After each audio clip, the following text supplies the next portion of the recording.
the last of the farm animal game, collision decisions. Okay, so we got 5 steps in this one too. We're going to make a new method to spawn animals. We're going to spawn the animals at timed intervals, and we're going to add colliders and trigger components. We're going to destroy objects on the collision, and then we'll trigger a game over message. So yeah, we should be good. Let's get into it. 50 minutes on the clock on this one. Last time it took me 17, so we'll see if we can beat it. Okay, here we go. Make a new method to spawn the animals. It says our spawn manager is looking good, but we're still pressing S to make it work! Exclamation point. If we want the game to spawn animals automatically, we need to write our very first custom function. Yes! Okay, so in the spawn manager, we're going to open up the spawn manager. There we go. Cool. We're going to add a new void spawn random animal. We'll do it after the update function. So I'm going to find where the update function ends. You know what? Let's not do it after. I think some of you guys are going to be confused about where yours ends. So I'm going to have you do it right after the start. Okay, so we're going to go with void, capital S, spawn, random, animal, animal. Open and close parentheses, and then open and close curly braces. Again, I like to have my curly braces at the start and the end, just like that, so it's really easy to see where it starts and ends. Okay, I don't need 2 spaces there. Cool. Random, spawn random animal. Good, we got it. Oh, it says beneath update. I don't think that's going to be important, but if it starts breaking on later on, remind me to move that to the bottom. Okay, we need to call the spawn animal if S is pressed. Okay, so we're going to change some things around. Cut and paste the spawn animal below. What the heck? What do we need to do here? Oh, I see. Okay, so down over here, if the key code is S, we're going to call that int animal index. I don't think that is making a lot of sense to me right now. So let's think about how this is going to work.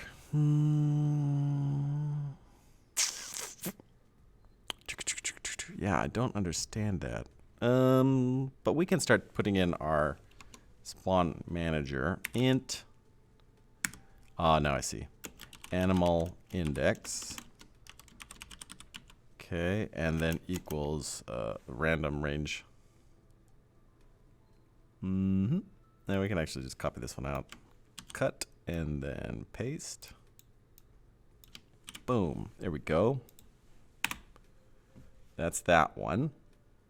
Looks good. Vector3 spawn that one, so we can get this one out here too. X. Paste. Cool. Looking good. I think that's right. Yeah, we don't need a space right there. And then, we're just going to put the whole thing in there? All right. I see how it is. That's not too... That makes sense, actually. Cool. All right. Great. Okay. Cool. Yeah, that's good. All right. So we're going to just leave this in here for now. We'll delete it in a minute. I mean, we could delete it now, but we'll just hang out. Okay, so next, we've stored the spawn code in a custom function, but we're still pressing S, exclamation point. We need to spawn the animals on a timer so they randomly appear. Oh, now I see. Yeah, we need this. We need to move this one over here like this. There we go. Yeah, it has to be like that because now when we press S, it runs this function, which is cool. Let's just test to see if that works. And then we can know if the position of our function matters. Okay, don't crash computer. There we go. Yeah, so I'm pressing S and this animals are still spawning, so I think we're good. Cool. All right, let's get the spawn manager back out. Okay, spawn the animals at timed intervals. Okay, so we need to spawn the animals on a timer so they randomly appear every few seconds. In the start, oh, we're finally going to use start. Use revoke repeating to spawn the animals based on an interval, then test. Okay. So above start, we're going to add some variables here. They're going to be private float, and start delay is going to equal to 2, and then private float spawn interval. How often do they spawn is going to be 1.5f. Boop, cool. And then inside of the start function, we're going to do capital invoke repeating. And it's going to be quote spawn and random animal. Oh, this is interesting. Okay, so we're actually calling this function with this function. And then it takes 2 inputs, the start delay, and it takes in the interval, spawn interval. Cool. That should be it. Nice. Super nice. All right, let's just make sure that we have that. Okay, to spawn the interval on the interval and then test. If remove the if statement that tests for the S, so we don't need this anymore. Okay, we're going to save that. And declare new private var start. Oh yeah, I did that. Okay, so yeah, we're good. Repeating function in Unity. Interesting. So we should got to test this and see if it works now.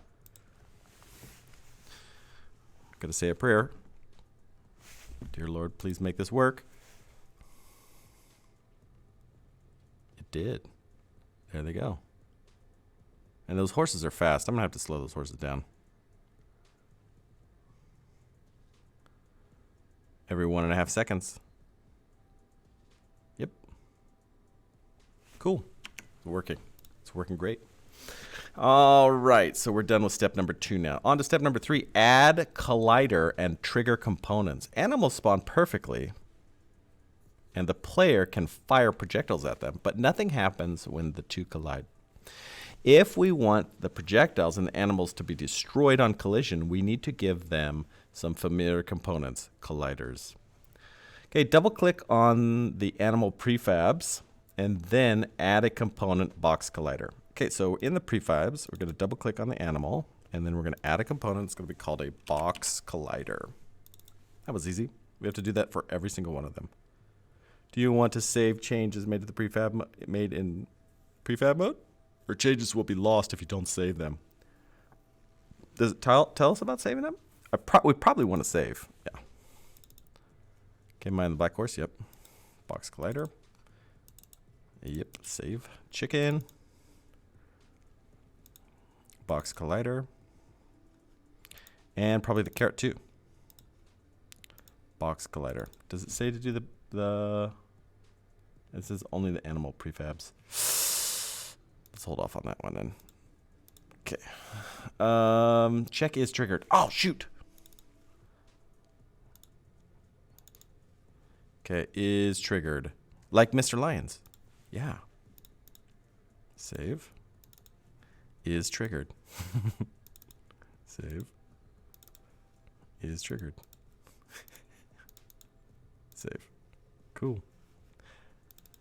Yeah, we're good. Is triggered. Repeat the process for each animal and the projectile. Oh yeah, we have to do the projectile too. Thanks. Okay, we need the box collider and is triggered. Save. Cool, so now everybody has the stuff they need. Okay, add a rigid body component to the projectile.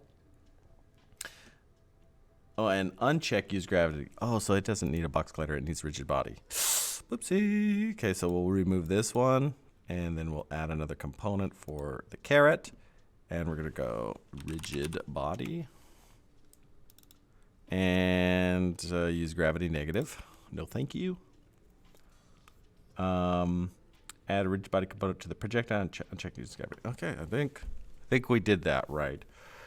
Yeah, avoid box 2D collider. We don't want that. Yeah, I think we're good. Okay, cool. All right, that's step number 3. On to step number 4. Destroy the objects on collision. Okay, now that the animals and the projectile have box colliders with triggers, we need to code a new script in order to destroy them on impact. Okay, so we got to make sure that we're keeping in mind that it did tell me to put, I mean, technically it's saying that the box collider needs to go on the projectile too, and I don't have it on there yet. I can put it on there in a minute if it doesn't work right. We'll find out. All right, so here we go. Create a new detect collisions script. So we're going to go over to our scripts. We're going to make a new folder, new script, and it's going to be called detect collisions. Cool. All right, and then add it to each animal prefab and then open it. Okay, so all right. Okay, so yeah.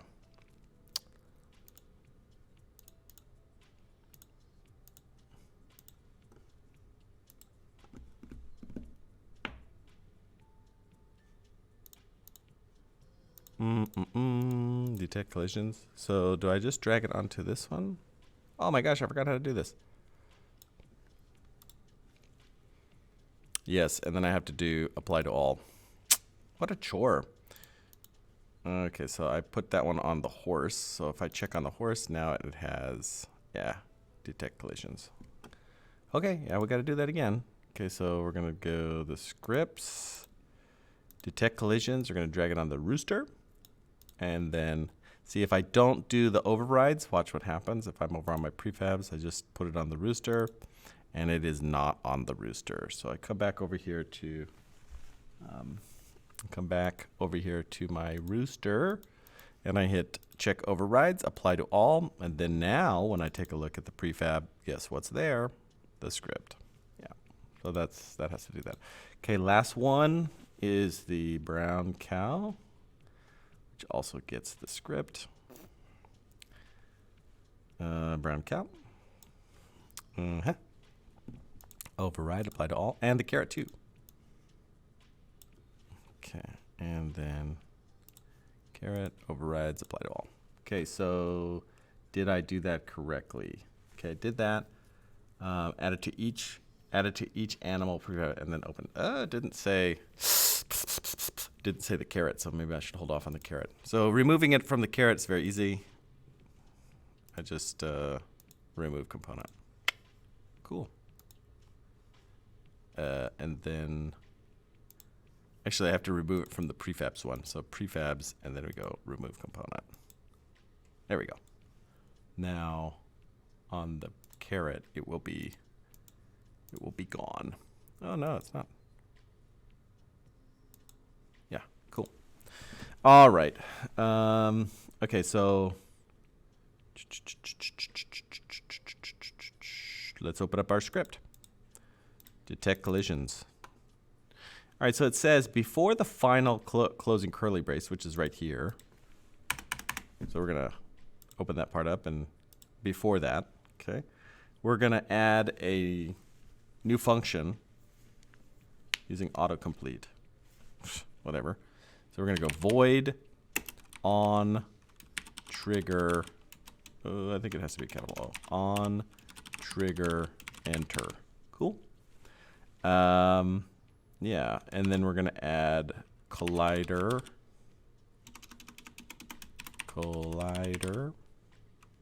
other, and then open and closing curly braces. Nice. And I like to put my curly braces on the same line, like that. So we're not. Okay, then we're going to destroy game object.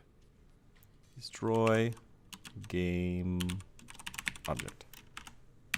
And then we're going to destroy other.game object. Oh, that's interesting. Cool. All right, so let's make sure we read this. In the on-trigger event, destroy game object, and then test.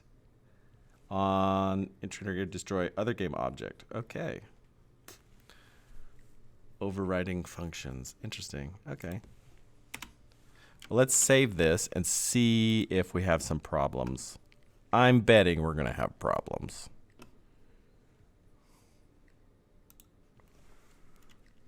Oh. For instance, I must have removed the move forward from the caret. So let's get that fixed first. Okay, so we're going to go to our caret. And we're going to add a component, and it's going to be called move forward. Cool. And we're going to override everything. We're going to apply it to all. Double checking in my prefabs that I have it now. Move forward, yep. Now we should see that guy move forward. It does. Okay, but it is not colliding. Okay, and so we're going to put that, not only the rigid body, but we're going to put the box collider on there too. So we're going to go box. I'm actually putting it onto, let's go back, go into the caret, and we're going to add the component box collider, not 2BD box collider. Boom. Okay, and then we're going to go triggered, and we're going to override, apply. Now, I got my move forward and box collider. Okay, so those are some key differences that I would have made a mistake on, and we'll see. Oh, it doesn't look like it's working. Oh, no, it is working. Boom, boom. Hey, I think we just made Space Invaders, kids. Or our, remember the asteroid game from Construct? Yeah, we just made it. Laying down that heat right now, laying down that heat. Oh, shoot, that brown cow's gonna make it through. Oh, he made it.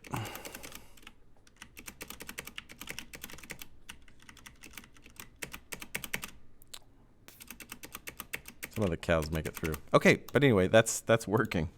All right, trigger a game over message. All right, the player can defend their field against animals for as long as they wish.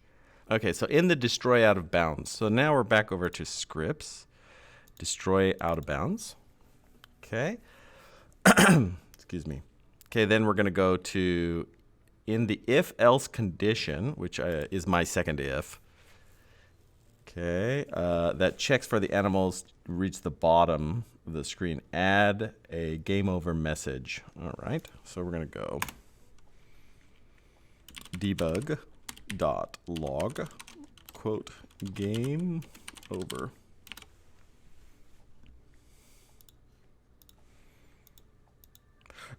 Semicolon. They forgot their semicolon. Okay, clean up your code with comments. If using Visual Studio Code, click Edit Advanced Format Document to fix any indentation issues. What? We can automatically fix indentation issues? Let's check it out. Edit. Advanced.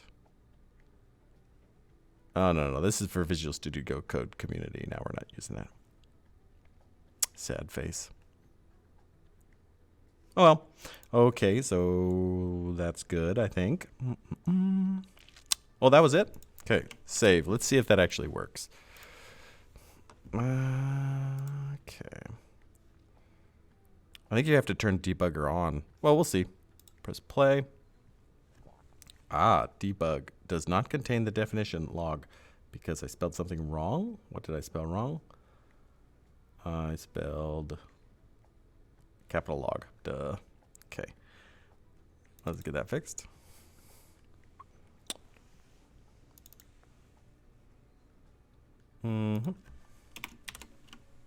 Save, close that one up, and then, yeah, we're good now.